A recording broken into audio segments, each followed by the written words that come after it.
Good evening, ladies and gentlemen, and aloha. All right, let's do the Pastor Lucky. Let's try that again. Aloha. All right.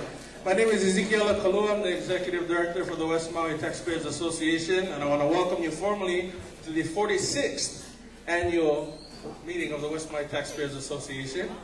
At this time, I'd like to introduce our President, Donald Lehman, who will begin with our business for WMTA. Thank you. Thank you. Welcome, everybody. Welcome to the 2010 West Maui Taxpayers Association Annual Meeting. West Maui Taxpayers historically has just looked at taking the tax revenues generated in West Maui and reinvesting in West Maui infrastructure. So you might ask, what is our role now that there are so few dollars left to invest in infrastructure? You might also ask why you should support West Maui when we have this current situation. And the answer is that WMTA is now taking on the role of more traditional taxpayers organizations. We'll still work for infrastructure investment. That's going to be our primary goal. But we're also going to work with this coalition to protect taxpayers as much as we can, to oppose tax increases that actually hurt businesses, to help government find ways to be more efficient. And we're going to promote our hospitality industry. It's still Maui's economic engine, and it has to be protected. Joe? Thank you. Thank you, Don. Thank you, everybody. Aloha, everyone.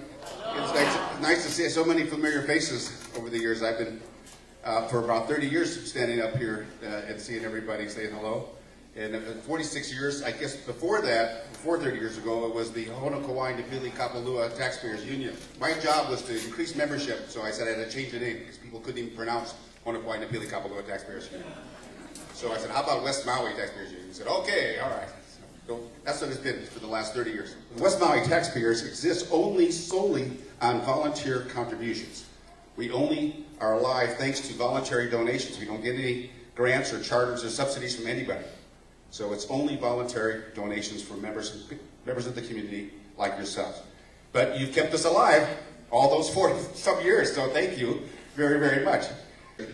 West Maui, right down below us here on the ocean front from Olawalo to Kapalua, you've got $13.584 billion of property valuation. That's a huge, huge investment, and that's how important this part of the island is. We've got hotel and resort. Part of the pie is the huge $4.858 billion of that assessed valuation. It's just the hotel and resort. So it shows you just how important the visitor industry is. I want to thank you all for being here, and again concur with Howard on the support that we receive from the hospital, from all of you. And we will need that support as we continue further in the planning process and obtaining all the additional requirements that are needed to build the facility. Today where we sit is we're in the architectural engineering design phase and review. We're expecting, as Howard mentioned, our subdivision approval. You'll see a map we have in the back that is our initial plan for the site. It's a 14.9-acre site, and it consists of a medical office building at the lower portion, a hospital, a 25-bed critical access hospital with emergency services on the second lot up. The third would be the 40-bed nursing facility, and at the very top of the property is a 40-unit assisted living facility.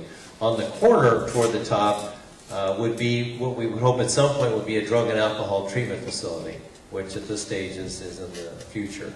So that's the basic intent. We're trying to create a medical campus. And as Howard described, you see further in the Kaanapali 2020 design, there's an expectation and a hope that we can get an entire medical campus community with research facilities, with living components, with health and wellness spas, you name it, but a complete health and wellness focused community, which would be the first of any I'm aware of in the United States. As Joe has big dreams, so do I. And I think this is a dream that can come true, but as Howard said, it will take years. Where we stand in terms of the timing of things, the question I always get asked, when are we going to get this hospital built? Well, clearly there's the design process which will require county approvals and numerous different hearings we have to go through just to get the hospital and all the various facilities approved in their design. Then there's the really tough part, financing. As you heard your legislators say tonight, it's tough everywhere. There's no easy way out for any of us, and to build a new hospital anywhere is difficult.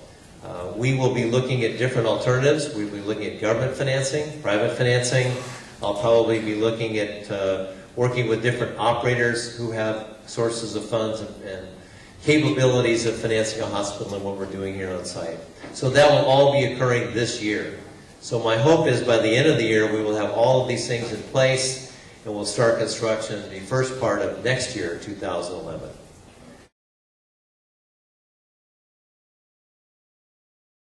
Mahalo and aloha. Ha'ole makahiki ho. For Happy New Year. We want to stay upbeat and positive and keep our spirits up because we are cinching our belts for a while. I want to reiterate one of the things that the mayor said.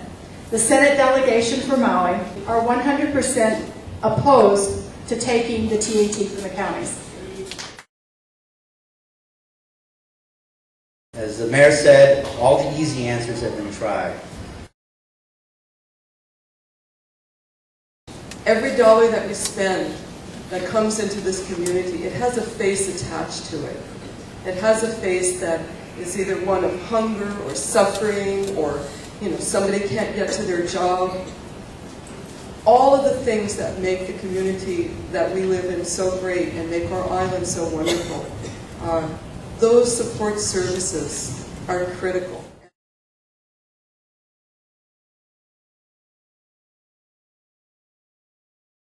Mahalo and have a great